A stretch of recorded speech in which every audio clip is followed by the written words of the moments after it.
бағалай білген, қазақ деген ұлы ұғымды ұлыларға жеткізіп ұлықтап жүрген қазақтың батыр азаматтары, ұлы даналары, ассалаумағалейкум баршаңызға. Құдайым бүгінгі күнді баршамызға берекелі қылсын.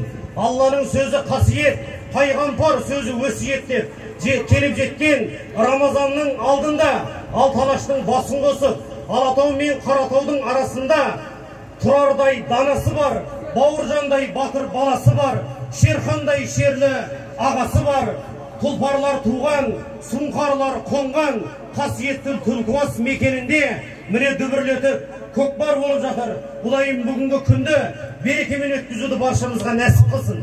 Құрметті жақсылар, баршамызда мұсылманбыз.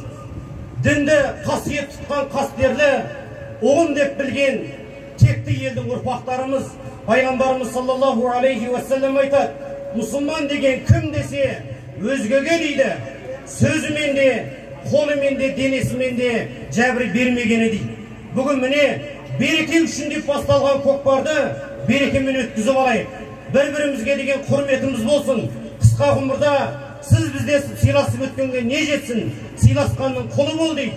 Алла баршамызға берекет берсін иншалла. Рұқсат болса Құран оқып, өткендерге сауабын бағыш етіп, тірілерге берекесін сұрайық.